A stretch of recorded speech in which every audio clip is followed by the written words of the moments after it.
Hello, hello, hello. What's good, everybody? It is Tuesday night, and we are back. The penultimate episode of Only Murders in the Building. Oh, and I am excited. It looks like we have it nailed down. It looks like what we were hoping wasn't going to happen last stream is exactly how they're doing it. But you know they're going to throw in a twist, and we're going to talk all about it tonight. And who we're talking about it with is, of course, This is Cinema. What's up, family? Yo, watching this episode, I'm like, I cannot wait to talk about it. We called some stuff, Mm-hmm. but now here we Mm-hmm. go. But after this episode, I'm gonna rewatch like the whole entire season thus far. See, okay, is it really her, Me too, or this yeah. is a red herring right here? Exactly. Yeah. We're going to talk about some things tonight, absolutely. And the other one we're talking about it with, I knew it. What's up, AK? How we doing? I am all right, man. I am all right. I'm kind of about the same sentiment as fandom is. I think there's going to be another big twist. So I'm going to re-put him on the table and say that it was, what's her name's son That's where that I'm did at. something. 100%. That's where I'm at. We're definitely going to get into it, but that's exactly where I landed with this. Oh, I can't wait to talk about it. Only Murders in the Building, Season 3, Episode 9, and this one's simply called 30. And I'm like, no burying the lead. We're just going to get right into it. We had already started talking about it. Who did it and why? Because I thought we had it pretty much nailed at the end of our last stream, but after seeing this week, they basically laid out exactly what I said about Donna verbatim. And then, of course, like now, I think that can't be right. So what's really happening in that game? Because I think we kind of landed on the same spot. Yeah. I think it's definitely. What's her name? Donna? Mm-hmm.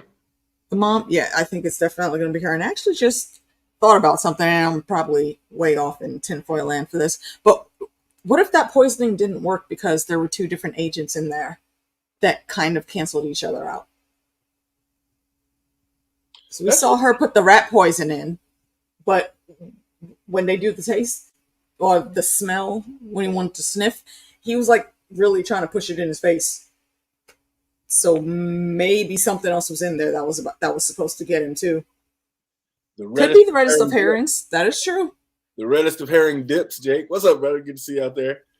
Oh man, yeah. I thought we were on the same one. I think since that's the way it kind of laid it out last episode, and now they said verbatim basically the way they laid it out. I don't think that's it. Mhm. Now I think there is going to be a twist, and I think I know what it is. But we're gonna get into it. Absolutely. I'm thinking like how the season 2, like penultimate episode, they kind of had Elizabeth Canning as the person.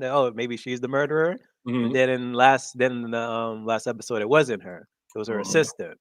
So now I'm Exactly. trying to remember like the first season when it came to the murderer. I think they showed us like the bassoon instrument, and then it was like, okay, that's the murderer. So it's like I don't know how they're gonna do it with this season. And we're always talking about how there's like possibly 3 murderers or so. So it's like, is Donna one of them? And that's why she's there, making sure like, okay, Mm. she said like she's the murderer. I can get away scot-free, but not for sure. Yeah, I'm to the point now where I think I don't know if there's necessarily 3 murderers. There's just more like 3 conspirators to make the murder happen. I don't know. I mean, there's not 3 actual murderers, but yeah. Sing the song, man. Which of the triplets did it? Which of the triplets did it? Well, that's just it. Maybe none. Maybe none of the triplets did it, and that's what's up. So, because yeah, after seeing this week, after they basically, I'm like, what's really going on? And now I'm gonna say either the triplet murders are our trio, Oliver, Mabel, and Charles, and just like in the song, like you're saying, none of them killed Ben. They're just the 3 who created the story and perpetuated it for podcast content.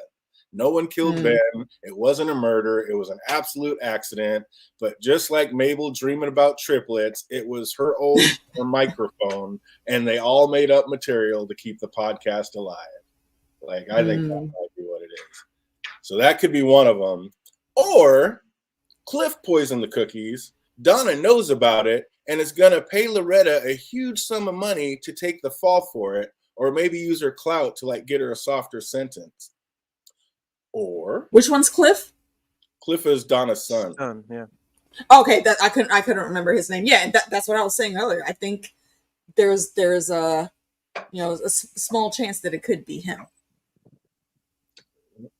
Jake says, I don't think there'll be 3 killers. Too much pressure to make season 4 and have 4 killers. Exactly. But man, the way this writing goes, they could do it. Hey, it's gonna be 4 women if it actually is freaking Donna. At this point, I'm like, yo, every season it's gonna be a woman. So when season 4 happens, every single woman suspect could potentially be her instantly. Because all 4 of them are gonna be killers. Oh, that's what I said. I wrote that into Jake a little while ago. Tobert is the triplet that did it. Because yeah, absolutely. I mean, there could be that might be the little twist that they did it. But yeah, like I was like, major plot twist. Dickie and Cliff are also brothers, and Cliff is either Donna's adopted son, that we can only hope with all that kissing that they're doing, or Loretta and Donna are like pretty close in age. So what if the same creeper director that got Loretta pregnant got Donna pregnant as well and bounced? So Dickie and Cliff, I mean, they look more like brothers than Dickie and Ben do. Like, what if those 2 are actually brothers? Because that same creeper director got both women pregnant. That could be plausible. I was thinking, like, while you were saying that, maybe that was like her stepson from another relationship of whoever Cliff's dad is. So maybe that's why maybe they didn't grow up together and she doesn't even acknowledge or care about who he is. I don't know. Might be a reach. Well, could be. This isn't much of a podcast season. The fans will be disappointed. Yeah, they haven't been able to drop a lot of episodes. Everybody's been too busy. Oh, that was so funny when Mabel was in her like dream sequence and like trying to tell the nurse there's been a mistake, and the nurse said, "It's okay, you're having triplets." And Mabel's face right then, like, triplets. That was so good. I was going right out the gate. And don't worry, you did great on the first 2. The hell you mean? She said no. And did you notice that the babies were like all swaddled in death rattle hankies? Yeah, all made up. Like, I think this is our major clue telling us that the murder idea was born out of need for content to get the podcast back up and running. There may not have been any murder at all. They just pumped all this up, and it was an absolute accident the whole time. But we were right. They opened in the hospital, and they didn't stay for long before breaking out and getting right back into murder solving. So that was nice. And I got to say, like, pretty much the pacing of this entire episode was on point. Like, it was like you blinked and it was over. Very that. That just means it was so good. Like, were you loving this episode, Phantom? Of course. This was so good, dude. They were just dropping. Like I said, I mean, it was just like, wait a minute, that can't be over already. And you could tell, like, the last little scene, like, this is an ending scene. I was like, it can't be over. I looked, I was like, oh my God, it's been that long. Went by quick. And speaking of over, I can't believe this season will be over after just one more episode. Like, where'd the time go, AK? I have no idea. Same place the wheel of time went, because that's about to be over already too. And I'm sad. Just having way too much fun. I mean, there might have been like episode 4 or whatever, might have been a little bit of a filler episode, but other than that, yeah, I'm with you. I've loved every single episode. Yeah. And these last couple have just been getting better and better and better. So yeah, they're bringing it home this season. This might be my favorite season. I mean, it has been amazing. Absolutely amazing. But Charles was adorable, like when Oliver called him out for worrying so much about him, like when he was half unconscious. Like, I heard you crying at that. And I believe him wholeheartedly. You would be the one to fake some bullshit when you already in the hospital. What is there to fake? Oh man, but wasn't that cute? Extra.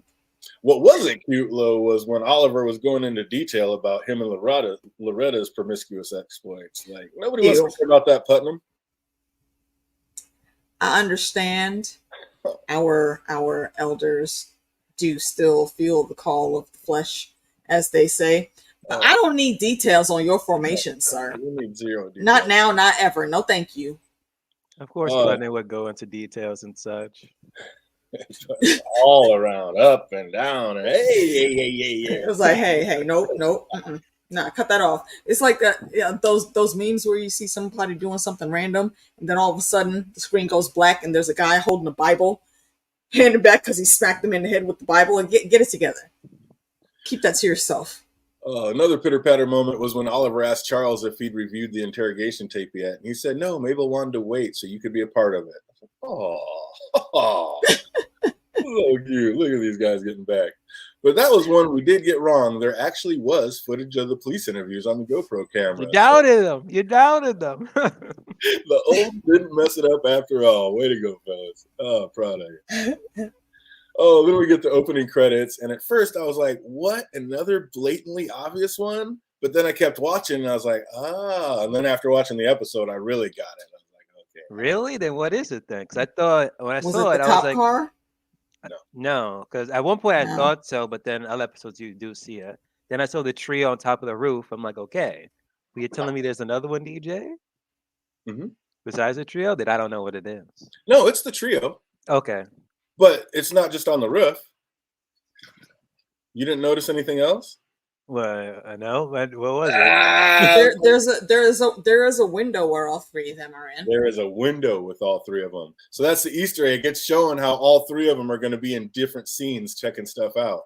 So you got them on yeah, the because they're in a couple of stuff. those windows. Mhm. There's only one or two, but yeah, the Yep. three of them are in that. I think it's near the top. Yep, they're on the top of the roof looking, and then they're over in a window. They're in a different room with the Arconia looking, all three of them, and then they're at the regular down. So kind of letting you know that the three of them are going to be in all the scenes watching stuff. So that was kind of so that was kind of a cooler little, because at first That was a cool intro. Yeah, at first when I saw them on the roof, I was like, "Come on, what happened? This was so fun." But then I was like, "Oh, okay, I see what you're doing. I like that." But we then got another answer about why Mabel is in a wedding dress, and I could not have been happier. Like, to know that they didn't force her into some ridiculous, serious relationship out of nowhere. So that was awesome. Agreed. Like, and she looked gorgeous in that dress. Oh my gosh! I was like, "Let's go!" Right? Mhm. I mean, get some. Yeah, that's amazing.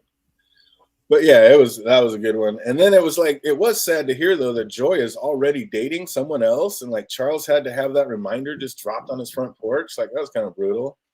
Word. Like, hold on, you didn't change of address for your mom? Yeah, or did she do that on purpose? Yeah, that's just it. She is a jilted lover now. Never know, man. That's the other thing. Like, maybe she did. Like, will he use the returning of it? Like use returning that dress to her to get back together with her? Like, will we end the season with a wedding yet? Nah. No. Yeah, I mean, well, there might be a wedding that we don't see coming, but it's not going to be with Charles. It's not going to be Charles and Joy. I don't know. Nope. It's just kind of that Chekhov's gun sitting there. I don't know. That wedding dress might get used for something. I'm just catching that free cab. But I'm guessing most guys her age can't keep up like Charles, the albino rhino, can. So, no, my man, they were talking like it was happening 2 and 3 times a day with the two of these two on the regular. So, props to my man Charlie Cuddles. I don't know if Scott Bakula is going to be able to keep up with that. So we shall see. But yeah, funny when Mabel told Oliver, like, I got this one, and then busted out, Joy's mom is still alive? Like, Mabel, no remorse? Just killing it with those. She is just out of step with some of these. And then we find out that Joy really is a liar, talking about her dad was going to walk her childhood dog down the aisle. No, he's not. Not unless he's stuffed. Like, are you kidding me? It's ridiculous. I don't know. What were you thinking about this when this wedding dress showed up, fandom? Like, it got a little crazy. First, it was like, stab in the heart, like, damn, that could have been Charles and Joy getting married near the end of the season. But that's not going to happen. But then I'm like, wait a minute, how old is Joy? And her parents are still alive. That's my question. Exactly. And then trying to say that her childhood dog is alive. Are you kidding? Dogs don't live that long. Like, 18 is like a life leg. That's a long time for dogs. So 58, 68, come on now, stop it. That's and again, the Simpsons her dog parents is still being alive. So, Her parents being alive is still alive as possible. But the Right. dog, no. The dog is a step too far. I was dying. I was like, stop it. Joy's a liar. Mm-hmm. Oh, man, that wedding dress is a big part of why I think Tobert is the murderer. She's not my favorite character, and I'd rather Mabel move in. Yeah, I'd rather have Mabel move in with Charles than Joy. Yeah, Joy's a bit of a nut job, no doubt about it. The fish. I always see like Charles is like a father figure to Mabel, so it wouldn't surprise me. Yep, I could see it. And then Oliver will feel weird about it because he'll see that that's actually her favorite old, but he'll be with Loretta, so that won't matter. Of course, he's gonna say something. He's like, "Wait a minute, of all people, Charles, but not me." And then he'll get over it. Oh, like you couldn't even afford your apartment a month ago. What are you talking about? I don't know how stable you are, son. Mm-hmm. Oh, but yeah, that was crazy. So the three of them head down to question Dickie, and could Dickie have looked or acted any more guilty? Like something is definitely off with that man, AK. He has the look of being guilty, but I feel like that's just his nerves. Because when you think about the life that this dude has had with his bullshit ass brother, I can't fault him for that. Well, he said Ben likes sex and horrors, but we see that that's not at all how it was. Like, it seems that's how Dickie likes to get down. So was it the other way around, and it was Ben that was always covering for Dickie? Like, when we first met them, Ben said we were late because of Dickie. Maybe that was actually true. Maybe it's dear brother Dickie sending dick pics and constantly being off the rails. I don't see that in his nature, but who knows? That could be the zinger that we get in the next episode. Hey, what's up, Linda? Good to see you out there. Love the show, but haven't watched the last season. Hey, Linda. Oh, it's might be the best one yet, Linda. You are in for a treat. Mm-hmm. It is absolutely fantastic. It's really good. Like I said, might be my favorite one yet. It's amazing. But he also said that the cops wouldn't clear him of the death because of that picture alone, because you couldn't see his face. So what if that really wasn't even him in that Cobra outfit? Like, what if that was Greg, the crazy stalker in that costume, like mourning the death of his idol? Like, he's a stalker. He would have known that Ben went there a lot. True. But they cleared him. They cleared him already, though. Cleared. I mean, but then again, yeah, they also cleared. Huh? They cleared Greg of the murder, not of that scene. That could have been him. And I'm just saying, Dickie's saying I couldn't have murdered Ben because I was in this Cobra outfit outside Snitches and Stitches.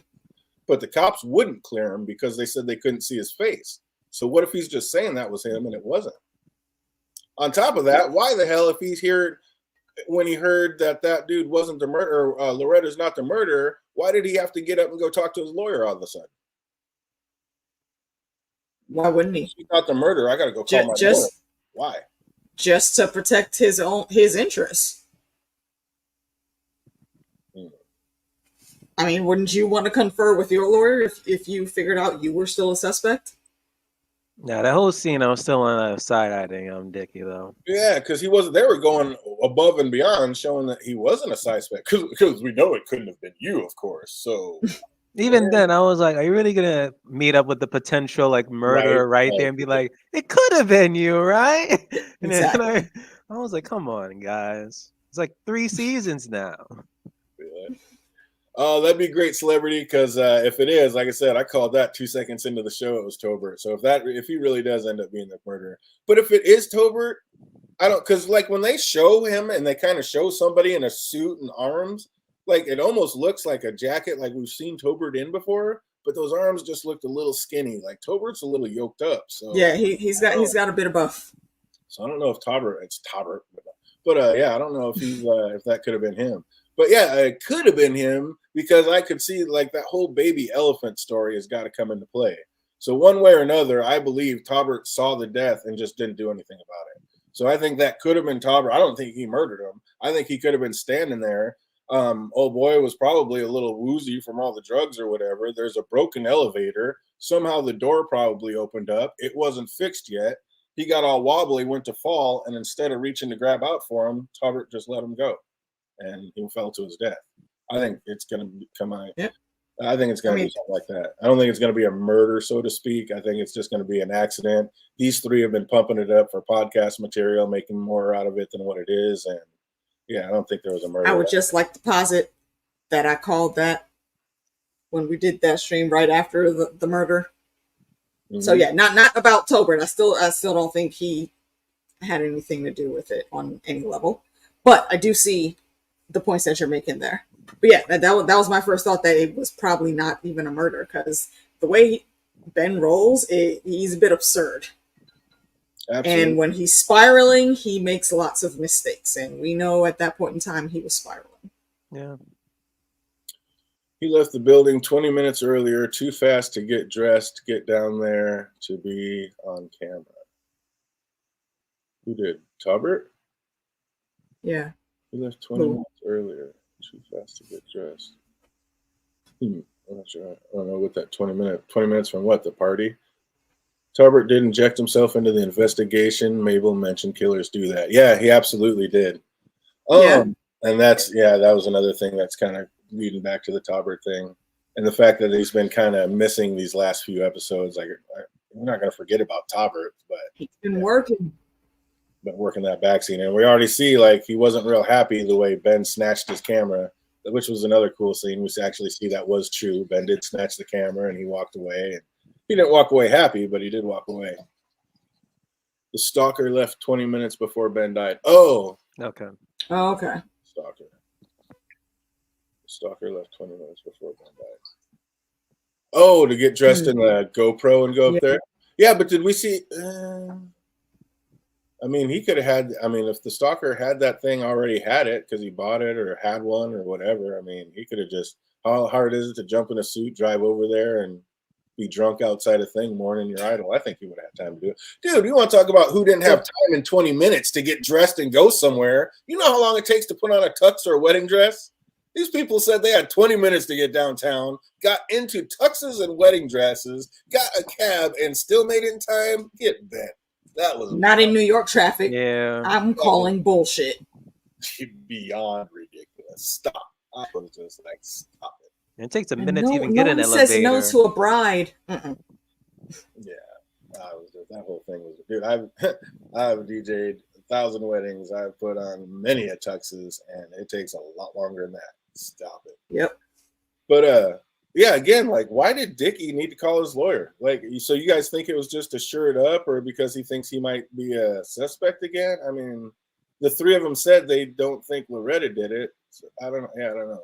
I just Because that if was you weird. go back to the previous episode where the detective and cops were like about to do something to him, and then Loretta like confessed like she did the murder. So maybe it's just for that situation where the cops are about to go talk to him. Maybe. I mean, he also right now is the only person that has like any type of control of Ben's properties and stuff. So to get through that, once someone dies, you might want to get a lawyer to make sure everything's all in order. Right. And with this possible murder case or accusation coming up, he's going to need the team, and that starts, I think, with his lawyer. I think it was a smart move. Celebrity Bikini's asking, Tobert has his camera. When did he get it back? Like, I Wasn't episode 2 or 3 when they went into his apartment? We saw. Well, was he looking for the camera then, or was he looking for something else? That's when he grabbed the GoPro back. Maybe that's when he actually grabbed that camera. Because he said he was looking for. I think so. Yeah, that is when he grabbed it. I think when him and Mabel met in his Ben's apartment. Mm-hmm. Always call the lawyer for the tiniest reason. Yeah, pay him. Oh man, I love how Oliver said you can't just stop into a brothel without a reservation. I was dying. I was like, what are you talking about, dude? Who the hell is making reservations for this? Oh my god, that was hilarious. But like, what goes through Charles' mind? Like, what made him think or do? What makes him think or do some of the things he does? Like when he started talking about this one time at band camp, like he was like, I shed a single tear, and I was like, where is this story coming from? And why do you think anybody wants to hear it right now? Like, Charles is off the hinges sometimes, fandom. What is up with his character? Hey, he's your biggest fan. You should be telling us this, DJ. But even the partner does the same thing. So I just always love at one point, they just always go back in time to like some moment that's relevant and irrelevant at this moment. Oh, but all of his are irrelevant, it seems like, which are quirky and fun sometimes. But this one was just way out of step. Like, absurd. Why do you think anybody cares? But like Charles said, who did Oliver think he was fooling dressed like a recently released leprechaun? Like talking about I'm just here to change the light. Like, guys, you can't go back there. Oliver's, of course not. Did you see my ladder? I'm still trying to work out his reasoning on that.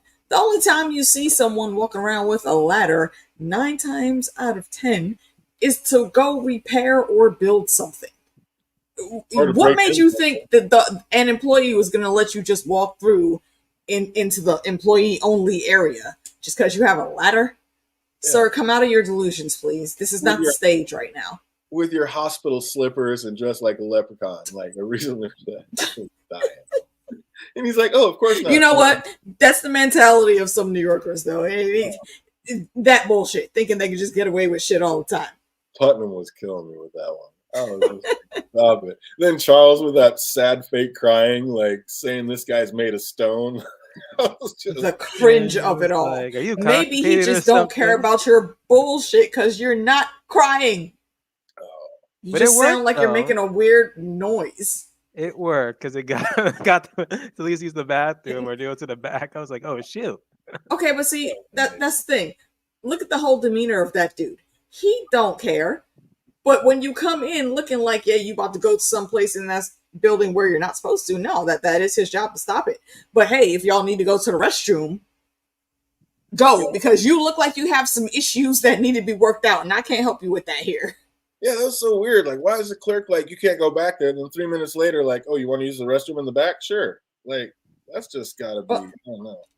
I think that's just got to be. Yeah, using the restroom and going to the back. I could see why going to the restroom wouldn't be an issue for him. I was just dying that whole scene. Like Charles turns around to Mabel, like, "You have any menthol?" So ridiculous. She's like, "Yeah, menthol." I mean, you know what though?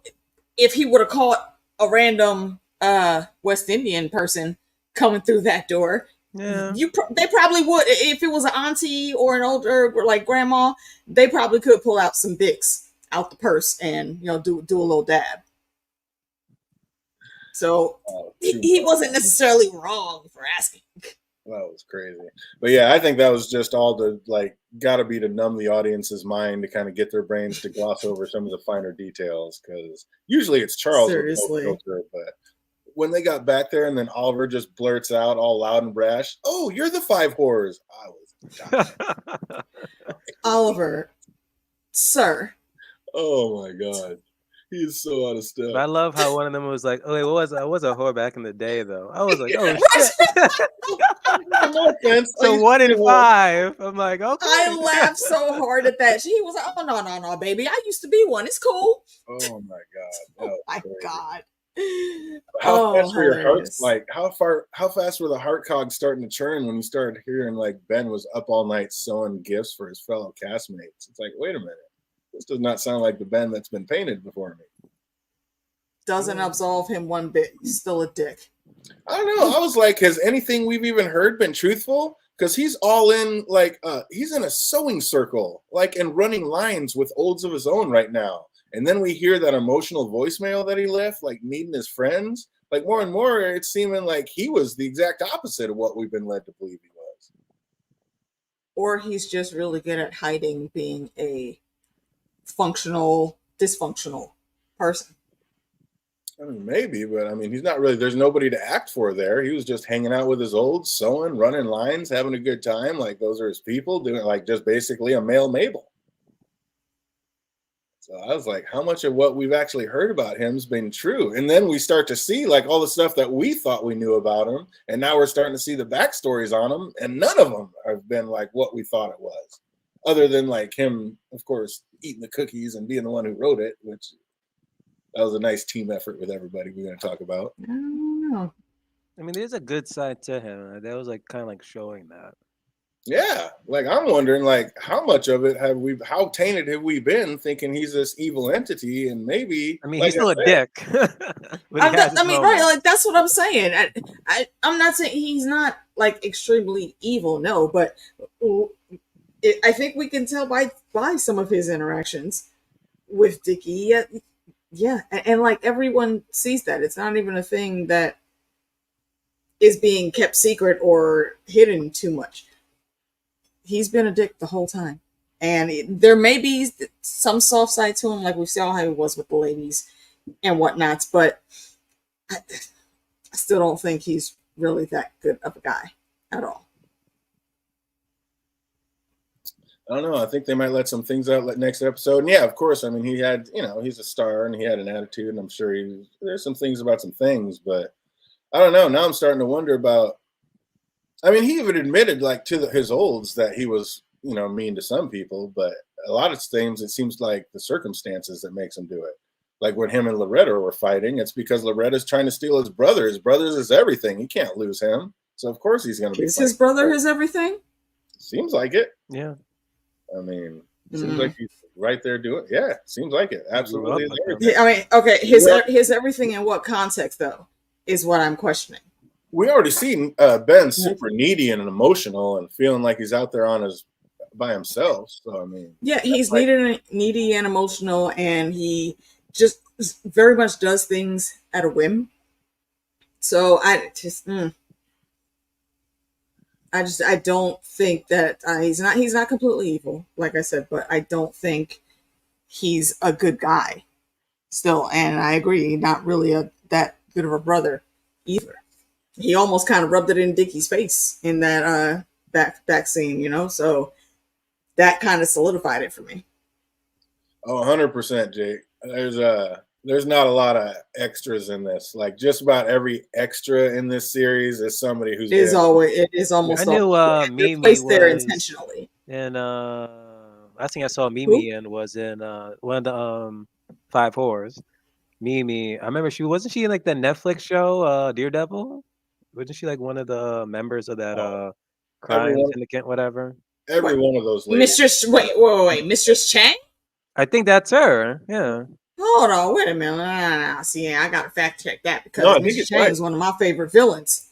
Yeah, I think he's right. Pretty much, I know and the one who did all the talking, she's super famous. She's been in hella movies, like Betty White was still, God rest her soul. She would have been one. Oh, you know damn well Betty would have been in there. They absolutely would have called her. Matter of fact, they would have called all four of those ladies.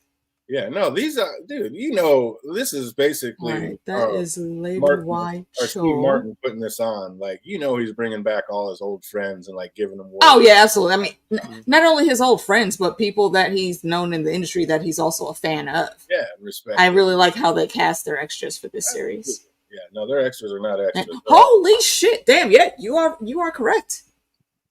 You are correct. I did not recognize her. Interesting. Good catch, Vandal. Ben's too animated. I wouldn't hang out with him, but he doesn't seem evil. Yeah, he doesn't seem evil to me at all. He seems like a pretty decent guy that's got a lot of stress on his shoulders. But I mean, why did he stay up all night sewing gifts for all his castmates if he's just some big asshole? That makes zero sense. Maybe not for Loretta. That doesn't mean that he isn't an asshole. Have we seen him growing up? And, behind closed doors, people can be the absolute opposite of what they project in public. And I'm certainly not saying he's an angel. I mean, he still stole his brother's thing. He's like, yeah, you may have came up with it, but I am Cobra. Like, he did steal it. Like, I'm not saying he's some saint. I'm just saying he may not be quite as evil as he's been painted out to be. But we did get another one wrong. Like, the olds did indeed push the right button. So we saw that. Good job, guys. We see Katie really is a bitch. Not even, like, Cliff is a fan of her tone. Like, and speaking of Cliff, like, we see he did indeed bring Ben a box of schmackery cookies. So again, why is all this Donna talk about Donna did it? Donna bought the cookies, but Cliff's the one who brought them to Ben. So that's why I said what I did in the beginning.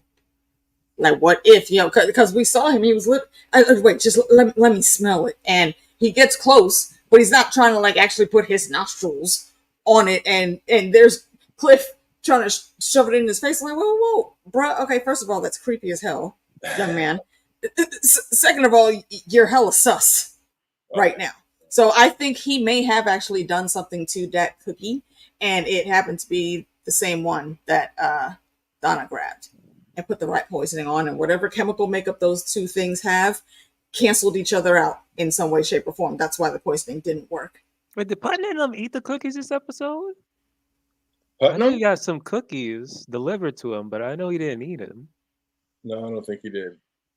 Yeah, what if Donna was trying to what if they were trying to poison him too? They're just trying to poison everybody. Yeah, just in case if she doesn't have like any more hopes in the musical. Highly possible. I wouldn't put it past her. We also see what caused Ben and Loretta's fight after seeing more of what happened. I gotta say, like, Charles punching Ben was way out of line. Like, he didn't have that coming. So I don't know. Didn't he? He been beefing with Charles since they got there. Yeah. A little, but a punch in the face? like, I didn't think it warranted that. Like, I don't know. Poor Ben just up all night sewing gifts for his entire cast, as well as fasting. He probably wasn't poisoned. It was probably blood sugar crash from not eating and then gobbling down a sugar cookie. But yeah, I don't know. I thought that was Ben's not obviously in his right frame of mind. He hasn't had any sleep. He hasn't had any food. His blood sugar's got to be crashing. So I don't know. Yeah. He's arguing with people. He's fighting, but I didn't think he deserved to get punched in the face. I don't know. After seeing that, I was like, "Ooh, that's kind of." I mean, he low-key did like put his hands on a woman though. No, he went to grab the door, kind of still acting and thing, and Loretta switched it up to I'm talking about my son at this point, and she put her hands on him and like pulled his hand off the door, and he was kind of pulling away because I was really looking for that. He never really like went after her, and then when they like turned around, then he was like, "You stay away from my brother." But he never like shook her or really like what she's the one that like engaged like the actual hands-on situation. He had her leaned over the banister. Yeah, when they turned around, Charles came up. Right, and she's like, "You bucket pig." But yeah, and again, I think he was just leaning. I don't know if he had his hands on her that much, but I think they were kind of tussling. Like he was like, basically, "Get away from me." They turned around, and then that's when she screamed the fucking pig, and that's when Charles walked in. But yeah, I don't know. That was weird. Because that first thing I was like, did he put his hands on? Because then, of course, you put your hands on a woman, then you got one coming, and that's why I was kind of looking for it. But he put his hand on the doorknob, and she grabbed his hand, and then they kind of got going. So yeah, I don't know, it was weird. Yeah, I guess that's what because I do remember. In Charles' perspective, I think he just assumed that he was, so that's why he punched him. Right. I don't know. Maybe it's possible I'm misremembering the scene, but yeah, after the pull away from the door handle. That's what I remember seeing, because like right when Charles came up, that's why he started yelling like, "Hey, hold on, what's going on up there?" Right. So I guess we'll see though. I'm sure they'll play it out for us completely next episode. Katie had a hanky and never gave it to Charles. That's a big clue. That puts Katie on the map. Did or didn't? Charles thought he did. Yeah, exactly. Yeah, basically, and that's what was driving Charles. So. I'm not going to fault him. I'm sorry, because he's still a dick. You deserve it. It's just on principle. Loretta tries talking Dickie into just leaving his brother and even had him write out bullet points, which he did. And unfortunately, when he went to show them to Loretta, his brother walked in and intercepted the note. And of course, he was absolutely crushed after reading that. So, I mean, of course, he's in a dark place right out of the gate. Absolutely crushed right after we saw him being a dick. Being the stupid ass sibling. Always acting up, and he's trying to get the damn letter back, but no, he doesn't want to let Dickie get the letter back. He just wants to fuck with him the whole time. What was bullet point? Like it's none of your business what's in my damn letter, bitch. I forgot what it was, but I know he highlighted like bullet point number 4. I was like, what? You've been mean to me. Oh man. Right, our whole lives, damn it, you've been mean to me. Here's the list. Well, that was so sad. But like I said earlier, when he said, "I know you think you created it, but I am Cobra," I was like, what do you think? It's either his idea or nothing. Like another dick move. That's what I'm saying. That's the one where I'm like, yeah, that's not cool. Like, yeah, no, screw you, dude. And that's acknowledgement for me. You screwed this man over. And you keep continually doing these things, but then you want to go cry to the old ladies about your problems and you're around people you can't trust and whatnot. Have you given anyone that big of a reason to trust you though, bro? Yeah. And I can't believe the lack of remorse Charles had for even hitting Ben. Like even Mabel was like, what the? Same. Nah. Charles was I like, stand with Charles. For good reason. Maybe, or he had it coming. Like, guess it's a good thing no one thinks you have it coming right about now. I mean, Jesus, that's all it takes. Also, I feel like that was a really good tribute to another great stage performance for damn it, the name just freaking jumped out of my head. Was it Moulin Rouge or Chicago? No, I think it was Chicago. He Had It Coming is an actual song about a chick that killed her. Yeah, killed her mans because he was cheating. And the song around that it was a murder, yeah, but it wasn't really a crime because he deserved it. What happened to the letter? I think Ben kept it, and I think it's in his dressing room. He was doing something when he started talking to those cookies, and then he walked over to the wall and he did something. Dickie still has it. Dickie has the letter? You're talking about the letter that Dickie wrote, right? Yeah, When they were arguing? Yeah, remember he threw it at Ben, and then Ben picked it up and tossed it back to him, and they went back and forth like that, I think maybe 2 or 3 times, and then he walked off. Dickie picked the letter up off the stage. Interesting. So he still has it. He still has the letter. So what if we find out that Howard put the wrong thing together? Because there's a bunch of strips in there, and the thing that was actually being shredded was Dickie shredding that bullet point thing, saying he was going to quit, and that's what was actually being shredded in there while the door was locked. That could be possible. That could be possible. I would need to see more evidence of that. And also, I'm sorry, I know he wants to be a part of the team so bad, but sir, you literally have nothing to contribute. This was the one task that you had to do, a task that no one even asked you for. You volunteered, and now you're over here complaining that all this fine print you sifted through, you couldn't see anything, and your eyes is messed up. You got to go have LASIK surgery. But dude looks at the letter within 2 words, and he figures out the clue, and now you're mad. Sir, please go train, take some online courses or something, and then maybe you can join the team. We need aces over here, not you. This is the brilliant Howard Francis Morris. Give him his dues. Is that what it? Brilliant? Yeah, That's what you call that? Come on. Leave my man and his pointed toe to the left. Come on now. Leave my man and his pointed toe alone. I'm not saying he's not good at the things that he was doing before, but trying to jump on this podcast with the nonsense, come on, man. Like, you barely even finagled your way into having Mabel let you help, and you didn't deliver. So all I'm saying is nobody can point a toe like my man Howard. Like, he gets it okay, down. but a toe ain't helping with this investigation. My man live. Oh my god. So then we see how Talbot lost his camera to Ben, and it looks like that went down exactly as he said. So like we were talking earlier, he also verified that it was Ben who hired him. So I don't think he has really anything to do with Cinda Canning. I mean, is there ever going to be any tie-ins with him and Cinda, Phantom?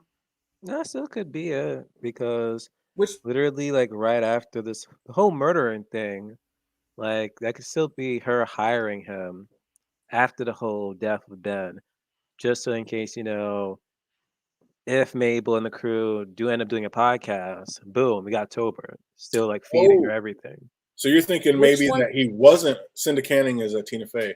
So you're thinking that maybe that he wasn't working for her, but after Ben died, after the death, Oh, okay, I like that. I like that could be. What do you think, AK? Is she going to have any more tie-ins by the end of this? I would hope so. I would really hope so, because all the other special guests that came through, they've had, even though they were there for a short while, they had very significant parts, all except Tina Fey's. So I would like to see some cool, back alley dealing between her and Tolbert. That I will give. I still don't think Tolbert had anything to do with the death, but he does have access to get the inside information that she wants. So I could see a deal happening there for sure. I really think, I don't think it was an accident. I think Tolbert just didn't help him. I think he didn't reach out when he could have saved him, and he just sat there and watched him fall. No, he sat there and watched him fall, but it was still an accident. He didn't push him. No, exactly. That's what I'm saying. I think it was an accident. He could have saved him and didn't. But Charles. Oh, okay. Sorry. Yeah, I misheard you. My bad. Charles looks like he's finally going to come up with something great as he breaks down the night of Ben's death, but it was just him trying to work himself into some real tears. I was like, dang, Hayden, you I was like, come on, Charles. Like, bro, the moment has passed. We're not even there anymore, man. He almost had a moment. I was dying.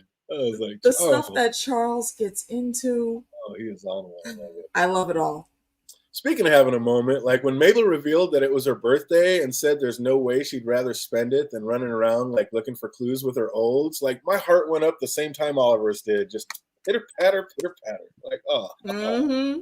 I was like, oh my God, look. And they didn't have time to go to Kroger's or Key Foods, and I understand that. They said, look, search the fridge and got whatever they could get. and put a candle in there to make sure she celebrated her B-Day, and I appreciate that. But then it dawned on me, like, how long has it been since season 1, 2, and 3? Has it even been like a full actual year or something? Because then like season That is 2 happened that's a like good right after question. season 2, and then it was like literally a few months later after season 2 ended like season 3. So it's like, has this like all been like Yeah. a year or something? Well, yeah, because you see them come into it. Like they come Mhm. in and the next season's happening at the end of the first season. So I mean, it's just kind of rolling right after each other. But Yeah. they've been practicing this for months. But yeah, I mean, it's been about a year. All this going down. Yeah. Which is just crazy. Maybe 2 years or something. But yeah, it's been a wild one. Absolutely. So then Howard has a breakthrough with the Shredder Gate, and I don't know why I need Howard in this show, but I do. I'm just saying, like, him and his pointed toe have just so grown on me this season. Like, he usually seems so out of place. What's that? That's the aesthetic. That's the aesthetic. He seems very out of place, very nervous and jittery, and he wants to prove himself and get in there and help be a part of a team. But outside of that, he doesn't really have that much going on. But I think that's by design, and I have enjoyed his character. Have his lines just feel forced into the narrative, but somehow it just all works. Like It works. Are you here for the Howard character fandom? He's growing on me. He's growing on me. This season. Previous seasons, I was like, okay, here's Howard. But this season, I don't know what is it. Yeah, exactly. Like before, I just never really like. Right, he's goofy but great. Yeah. Exactly. He's that extra comic relief on the side. Like he's the side dish. Like our trio, they're the main course. He's like the salad that comes with it, the Caesar salad with delicious dressing. That just shows how good this series is. Like, I didn't realize how much I loved Detective Williams till she came back this. I was like, oh my God, have I been missing? Yo, I hope we see her again for all of how many seasons we get. She needs to be the lead detective on the case every time. Amazing. And then Howard, like, yeah, I didn't give two things about NYPD, Howard. Now I just can't live without him. He's just the man. It's amazing. So Howard was able to piece back together what was later found to be Baxine's review of the play, and I knew that phrase Donna used on Oliver's last week didn't seem right. I just kept remember how I kept making a big deal about it. Seemed an odd term of phrase. It seemed too calculated. Yeah, it seems far too calculated. That was just such a weird term of phrase that she was using, and I don't know, it just seemed so out of place. Remember, I was saying something about that last stream, like that was off. So that was when Donna told Oliver to loosen up, like he was as stiff as that fake wooden lighthouse they had built. Like now we see why they used it. Of course, it was another blatant clue. Like okay, when and that's another kudos to us. Yeah, it just makes sense because we call that our spidey senses were tingling. Yay us! You're just looking. We're looking for every little thing. So when something sticks out that much, of course it's going to end up being. You got to put a pin in it. Yep. Should have known. But it was a cute idea for Oliver to light a birthday cake or a birthday candle for Mabel. But it was. God, can she not get the first gift? Like he just takes it right back and goes to town on it. Was that not her birthday wish? Can she not get a gift? I mean, you know what though? Because plot, it worked out because that was the catalyst into putting everything together for Mabel, and even Charles was looking confused because he's doing what's his name, Oscar. He's doing all this extracurricular stuff, eating the dip, and Charles was like, bruh, can you not though? And she's like, wait, hold on, keep going, and Charles was like, why? And then she puzzled it out, and eureka. Yeah, we have solved the case. They're sitting there at the table, and Oliver just starts talking all dirty that dip. Mabel's like, keep going. And Charles is like, yeah, wait, why? Why? Oh, man. The three of them are freaking magic on screen together, man. I don't know who came up with this idea to begin with, but kudos. You get the Dumbledore clap. Kudos to you. Yeah, their comedic timing is fantastic. But this gave us another one called, and I believe it was Jake actually that made mention of it first. He's like, I think I thought he was going to be talking to Lucy, but Jake's like, I think he's talking to the cookies. Absolutely. The cookie, yeah. Nailed it. High five, Jake. Yeah. You got that. And then when Mabel figures out it was the cookies Ben was talking to, and we see that it was Ben that wrote Pig on the mirror, so called that one too. There's a couple more we were able to nail down. So once Jake put that, we'll be doing good on here, y'all. What's that? Let's give ourselves a round of applause for this. On the back. Yeah. Jake put us in the right direction. Brush shoulders off real quick. It's like, okay, if he's talking to cookies, then it's him calling himself a pig about eating the cookies. So we got Mhm. we can get a couple of them in there. But that was so sad to see Ben like lose it after eating that cookie, like feeling like he had no friends. Like reap what you sow. Like if you're gonna be an asshole, sooner or later you're gonna be lonely. Like you gotta know that. Also, what I would like to point out that this may seem like a really bad dig, but you had the whole cookie in your mouth still. It was chewed up and whatnot mixed with your saliva. Yeah, Yeah, okay, but at that point in time, you Spit it still out. could have just spit it out. Yeah. You got the flavor, you got the Yeah. nice smell that you miss. I kinda You didn't thought have to that too. actually eat the cookie. So Yeah. once again, you and your damn bad judgments. But my Ain't man, no I would eat ridiculous the cookie. projecting. I would eat the cookie. I don't care. yeah, I would have too, and that would have been look. Everyone is That looked like a allowed a good cheat cookie. day Yep. because right, they've been bashing us in the head about these damn cookies. This is episode 1, so no, you better damn eat the cookie, enjoy it. That one little cookie is worth what? Maybe 4 or 5 calories. You'll burn that off just standing under the lights on stage. For y'all non-theater folk, when you're on the stage, them lights up top be hot. You will sweat. So he didn't have nothing to worry about. So then Oliver puts 2 and 2 together and realizes that Donna had read the review, so she must have been the one in the office shredding it, unless it was Cliff, who I'm now sure if there was a murder, it was he who committed it. That's where I'm at. That was And you think Donna could be covering for him? 100%. Okay. I think I'm with that. yeah, me and Slammin were talking about this the other day, but I think that they haven't shown us the entire conversation that went on with Loretta and Donna in the bathroom. And I think we're gonna get more of that conversation in the next episode. And we're either gonna find out that those two, like Cliff and Dickie, are brothers, or they're just gonna have like a mother moment and be like, we can't let this happen to these kids. They're our babies. We need to do it. Somehow somehow she's going to say like, my Cliff did it, but Cliff and Dickie did it. They're the two that murdered him. And we need to stick up for our babies. And if you do this, you take the rap, I'll help you and we'll do it. Then it's going to go down like that, I think. And that is the exact thought that jumped into my brain. Is what if this might not even have really been their first meeting. Yeah. Because they've both been around theater for years.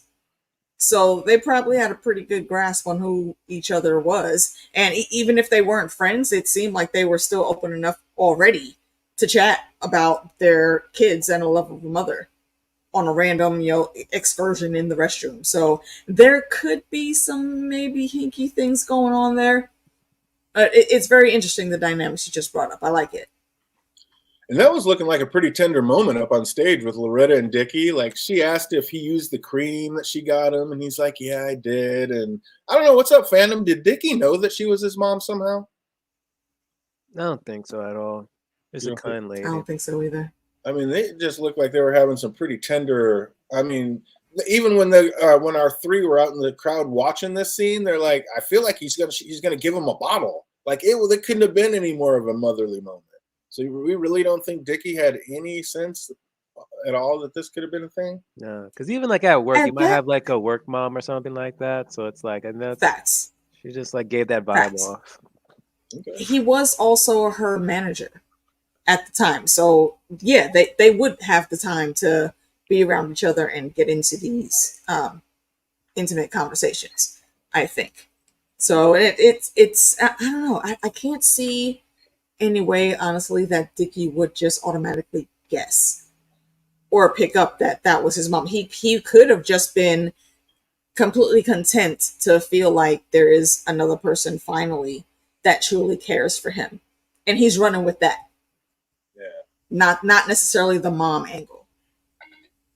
Yeah, when they were in the office breaking down how Donna did it, I was like, you have everything right, except it wasn't Donna in there. It was Cliff who plotted and committed this murder. I think they were showing all that as Donna. I think it was Cliff in there this whole time. Yeah, I think Donna tried, but I think, and then Cliff came in, but it's so wibbly wobbly, timey wimey. We need more information, and I'm sure we're going to get that in the finale. Well, Donna bought the cookies, and Cliff was the one that was carrying them around, trying to force them into Ben. They were both at that first scene when they were doing the reading. They know that Ben's not supposed to have these damn cookies, but he can't say no to them. So why is he taking this box to him when he knows he can't have them and putting them all in his face?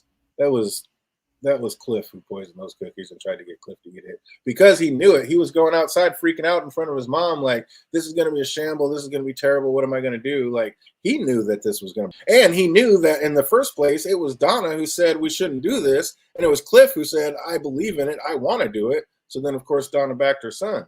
And now Cliff is like, this is going to be a mess. It's my first show. And Donna had already told us he can't have his first show. And they reiterated that this episode, like, he can't have his first show be a bust or it'll be his last. So I think he poisoned him. And now Donna's basically going to cover it up.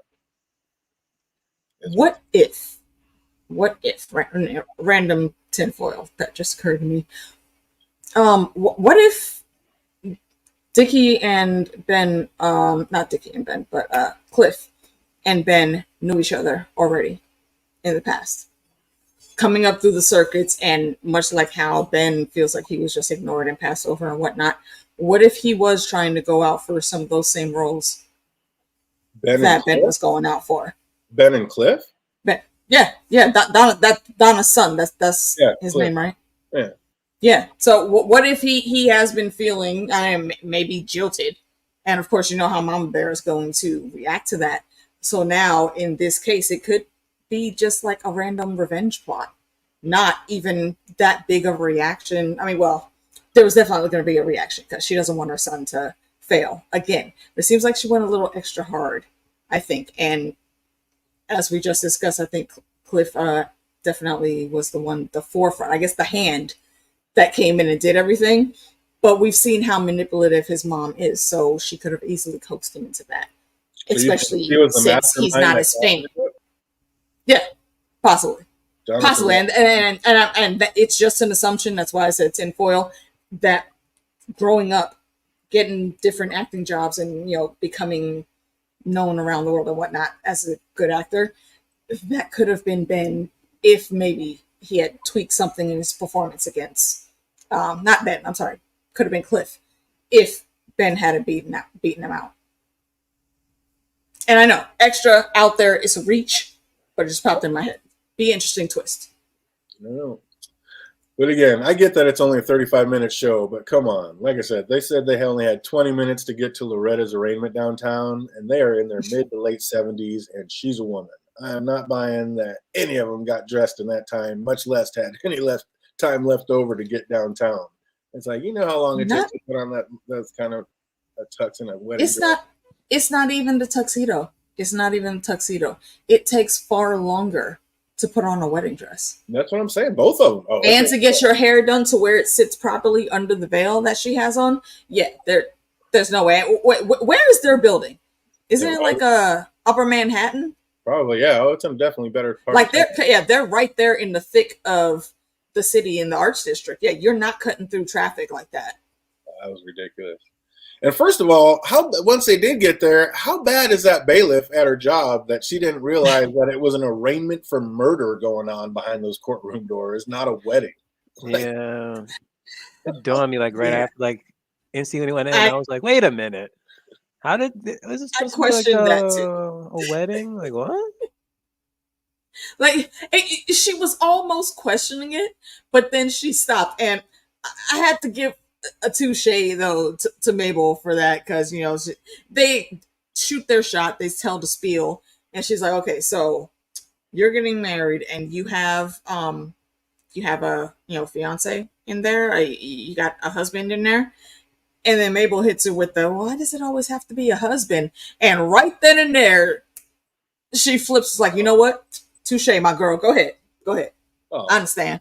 So it kind of warmed my heart because the sentiment was cool. But then high five, Mabel, because we know she was talking bullshit, but she did what she had to do to get in the door, and the goal was met. When she said, "What are you to the two dads?" Charles quick replied, "Yeah, the father of the bride," which of course, quick shout out to his movie Father of the Bride. That was amazing.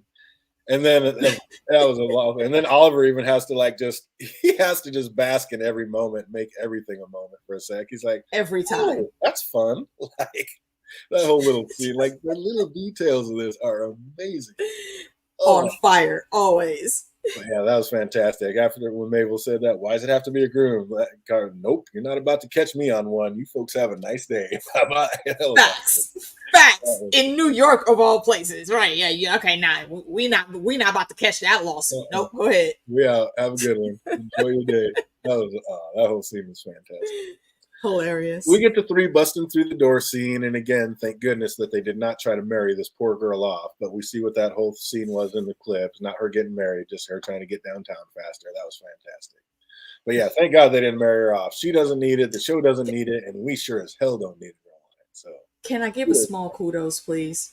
What's that? When they got outside and there was a cab that pulled up, and there were 2 other people closer, and they tried to jump in. And they played that part real well. Like, ma'am, please, we need this. We're running late. And it, of course, the proud dads in the back, that bride in distress. Mm-hmm. We need to go. And and this is another woman just looked at her. You're like, you know what? Like, you could tell on her face. I don't know if y'all caught it. She was a little bit like eye roll. Like, damn it, I just got in. We are in a hurry also. But she was like, you know what? Okay, I'm gonna jump out. You, hey, I guess it was her boyfriend, friend, I don't know. Hey, you out. And she points to Mabel, like, you in, hurry up, chop, chop, let's get there. And that's real shit. I really enjoyed that little sequence. Can you see that happening like that in New York fandom? Facts. Nowadays, I'll be like, I don't give a damn. You know how long I waited for this damn taxi? I'm late too. Okay, but see, you're thinking about us catching the cab in our spaces. This is Richie Rich Manhattan. Okay, they can afford to do that shit. That's true. Oh, who does want? What's that? Who does want it is Oliver with his birthday ass. Like, Oliver is absolutely smitten with Loretta, talking about how good she looks in orange and everything. Like, but he tells her that. Did you see the hair swirling? Oh, of course. He tells her that she doesn't have to testify, but she says she's come so far down this road already, and then kind of side-eyed to the left. And then right about then, Mabel says, Oliver, and we pan over to see none other than Donna herself rise up off those benches. So when she's talking about she's come too far down this road, like, what exactly does that entail, Phantom? I mean, she pretty much said in the previous episode how she killed him. And it sounds like believable, especially being, if she included the fact that she is like, the mother of Ben. Not Ben, excuse me, Dickie. Then she really pretty much gone far down to the point that people are like, wait a minute. Now all of a sudden you say you didn't do it when all the evidence kind of like leaned towards her. Yeah. That's true. That's another big reason why I really can't wait to go back and rewatch this whole season before we do our finale episode, because I might do that this weekend. How many times did we get, and are we 100% that the man was even ever poisoned? Like, Williams did come in. Williams came in saying he was poisoned, right? Or did she? I was like, are we just perpetuating? It was someone else that reported it. But I don't think anyone actually saw the report. Like, maybe outside of the doctor that did the test, because Dickie snatched that up, and I think we're all correct on the assumption that he shredded that.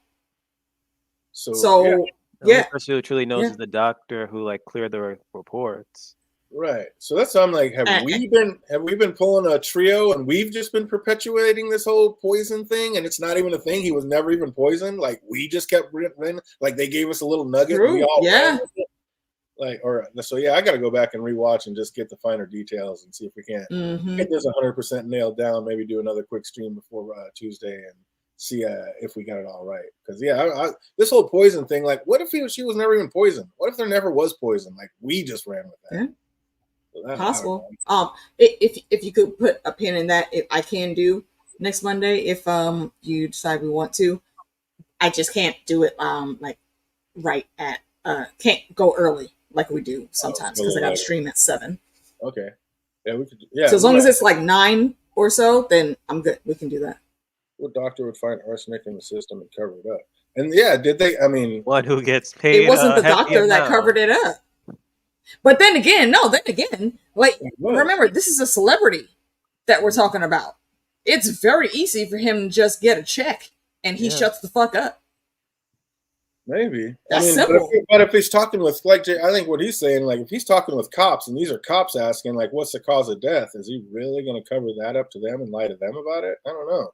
Yes. I don't know if he'd put his thing on the line for that. I mean, he's a doctor. He's already making money. So I don't know. What evidence would they have to prove that he wasn't telling the truth? They can't go back and run the test again.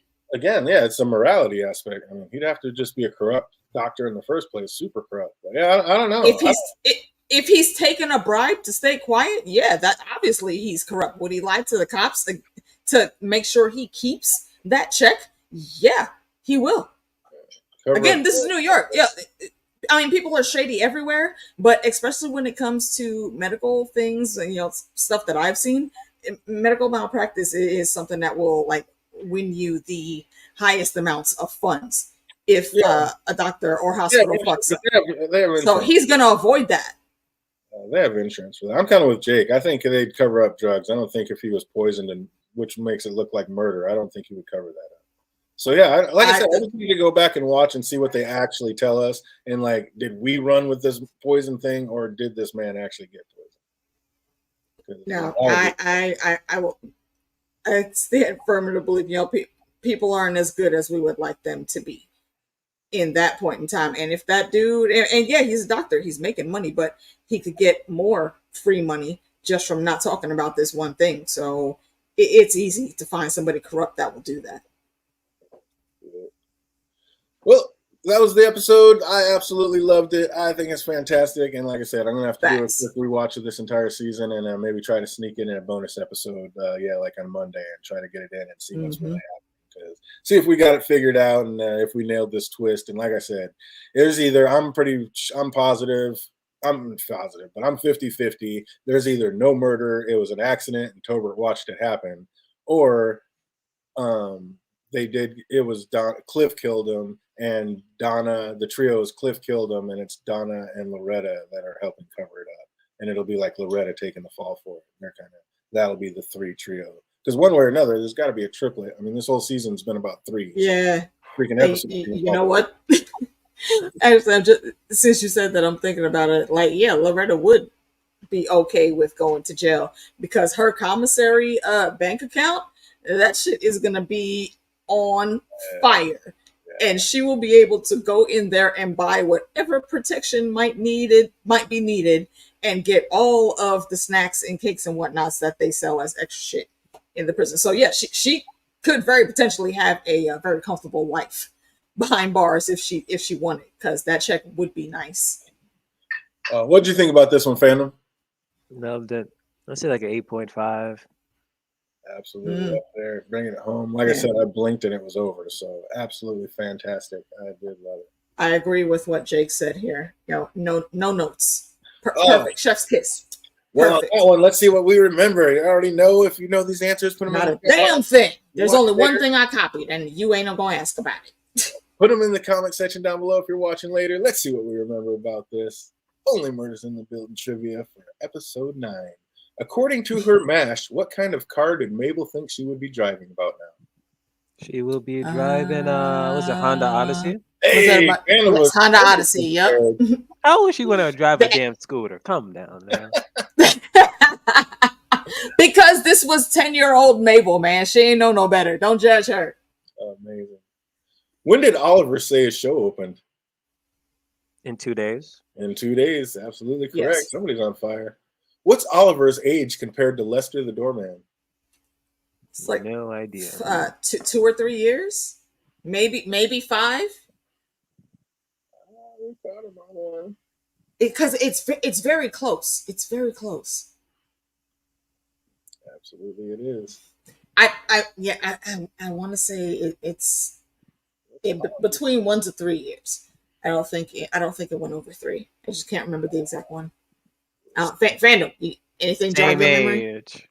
We stumped them on one. We stumped them. Oh, is that it? Is it the same age? No, it's not.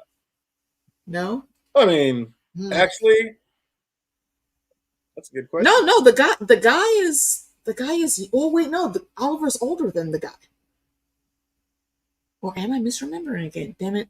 Yeah, I don't know. I've given all my Both guesses. the last two things you just said can be right. I'll tell you that. Damn it. Okay, wait. What was the original question? The wording. I said, what is Oliver's age compared to Lester the doorman? I really want to say he's like 2 or 3 years older. The doorman is younger than him. Here's the hint. That is right for part of the year, Jake. Right for part of the year? It's in months. Damn it. I cannot remember the exact number. I can't remember the exact number. On to the next one. I'm going to pass. Come back here. Click up here. Dickie said Ben hung out with his 5 whores. Trixie, Marigold, Dot, May, and who was the 5th? I don't Emerald? Oh, look at you. Nice. Hey. I had to write down all those You 5 get, names. you get a Dumbledore clap for that one, bruv. A trivia question. Good on you, Come little on brother. now. He knew that one was coming. I was like, I'm writing down all these names. Here for it. Definitely a question. Oh, what time was Loretta's arraignment? Ooh, because I work at the courthouse, I want to say 9 a.m., but that doesn't necessarily mean she was being seen at 9 a.m. It was 20 minutes from when they figured out that she was innocent. 10:20. That's about all I got. Jake nailed it. 5 p.m. What, 5? Mm-hmm. What was it? 5 p.m. 5 p.m. Okay. Yep. Cool. What's, Wait, damn. Wait, well, hold on. Okay, so she was in night court. Never mind. I was about to say, courts don't stay open that long, but I forgot about night court. I think Phantom's going to nail this one. What's Howard's middle name? Oh, that's I got up here. You said, yeah, some random ass. What is it? Francis. Francis, yes. His full name fucking is Deadpool. the brilliant Howard Francis Morris. That's right. You better know it. It's freaking Deadpool all over again. Damn it. Where's Francis? He said that line. He's like, "Oh, DJ's absolutely asking that." That is awesome. Oh, Next series, I'm gonna go back to taking like all of the notes, man. Starting to read. While writing the timeline, what nickname does Oliver call Charles? Yeah, I think you got both of us on that one. I don't Yeah. remember that. Oh, stumped him. Yeah, don't remember that. While writing the timeline, what nickname does Oliver call Charles? Has to do with what Charles did to Ben. Who did Charles say? Sir Punch a Lot or Mike Tyson? Now she's on the right track. Blanco Tyson. Getting closer. No, that was low-key racist. My bad. Erase that from the record. Getting closer. What did Charles say Joy was now? Or who did Charles say Joy was with now? Isn't it Scott Bakula? Scott Bakula? Yeah. Freaking Charles in charge with his bitch ass. No, that's Scott Baio. Scott. Oh shit. Oh damn. No. Bakula. Quantum That's Leap. the dude from Enterprise. Quantum Leap. There you go. Yes. Way back in the day. Taking it way back. Great his real freaking name? show. Scott Bakula? Scott Bakula? Yeah. Mhm. Yeah. Go look that up. If for anyone watching this later, if you like sci-fi type shows, especially where time travel is concerned, Yeah. go watch. Yeah, that's him. Yeah. Go watch Quantum Leap. It's an old school, late 80s, early 90s sci-fi show, and it was freaking brilliant. There's a whole group of people that are like diehard into that. Like that's a whole thing. Yeah. Oh, I need to go search and find these people because that was my introduction into sci-fi and the greatness of it. Yeah, that's a cult classic. That Quantum Leap. There's people that are like Facts. into that show. So good. Where did 10-year-old Mabel shop? She shop at Her husband, kids, car. Ah, damn it. No. Wet Seal. Oh, God. There it is. No, it's not on there. Huh? What was the answer? Oh, Wet I said Wet Seal. Where did 10-year-old Mabel Okay. shop? Damn it. I wish that she wasn't said on the damn Conway. notebook page. Conway. What's that? Conway. that was- Conway is a. I don't know how would you classify that fandom? Like they have Because they have clothing and name other brand stuff clothes, that's but they're like not- discounted name brand clothes. Yeah. Never heard of that. I've heard It's of Wet it's like Seal. an all style shop. Okay. I know Wet Seal's in the malls. Oh, But yeah, Wet Seals is in malls all over the place. Conway, from what I've seen, is mostly in New York. when was the last time Charles said he had worn his tux? Years ago. Mm-hmm. It was like 30, 40 years or something. Or what did he say? Oh, he gave an exact date. Wait. Well, yeah, exact year. Yeah. That's what Is I'm it trying Christmas? to recall. Nope, it wasn't an event. Mm-mm. Not Christmas. Thanksgiving. When was the Something last out. time Charles said he had worn that tux? I don't remember. And I don't know, 10 years, 15, 20, I'm waiting for 20 Jay. years ago at Mama's Cookout, 25 years We ago should do a Christmas for murder. Pawpaw's funeral. I I don't. Christmas murders. Like, give us an extra season. The That'd be Christmas, all dudes, please That'd be speak that amazing. by the old gods and the new. awesome. Please, I would love that. Okay, so wait, are all of our all of my guesses incorrect? Everything's been way off. You guys aren't even close. Damn. And then when he realized that that was the last time he had worn it, he reached in. He's like, "Oh wait, and whose phone number did he still have in that pocket?" Whose phone number do you have in the pocket? Yeah, they kind of ran over. Was it Broderick? No. It wasn't Bueller, right? It was a person we all know, but a name I had no idea that was her name, but it's a character we all know well. And it was a note in whose pocket? It was in Charles' tuxedo pocket that he had obviously put in there the last time he wore this tux. Who was the friend? Yeah, I got nothing. So when I heard the name, because every time I hear, every single line has a meaning or what is like a real. Mm-hmm. There are no throwaway lines in this show. They're just none. That's very so true. When I heard him say true. like, "Oh, I have this person's number," I was like, "Well, who the hell is that person?" And I typed it in, and I was like, "Oh my god!" Like, yeah, no idea that's who it was, but she's hella famous. Yeah. Like, oh, fuck. Okay. Tell me. Tell us in our private chat when we go off air because I'm very curious now. I don't remember. So, yep, that's going to do it for us. Absolutely fantastic. Wait. Uh-oh. I got one. Go ahead. Who was Mabel actually supposed to marry?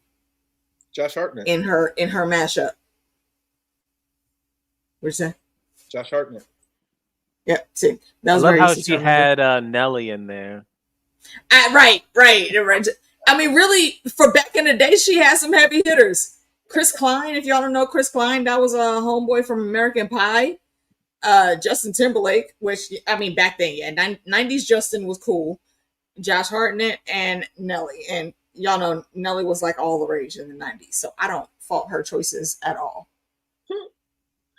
How many babies were they supposed to have? They were supposed to have 2 children. At one point, they said, and I'm like, what? I didn't even bother typing that. I just screenshotted the whole damn note, and it's open in the Word document right now. It's like, because I knew at least one question was gonna come from that. Absolutely, 100%. I was like, what's the hardest one we can do off here? Let's take it to the cars. Feel it. That's awesome. Yeah, because we always mess up with cars, fandom. We got to remember to keep an eye on them. Mm-hmm. So yeah, we're definitely gonna get that extra one in and try to bring it home and see if we can figure it all out. They show us on Tuesday. Gonna have some fun with that, and definitely gonna be back on Thursday with the next Ahsoka episode. So that's gonna do it for us. I hope everybody out there is having an absolutely fantastic week, and it only gets better from here. Until we see you on the next one. Be easy, everybody. He had it.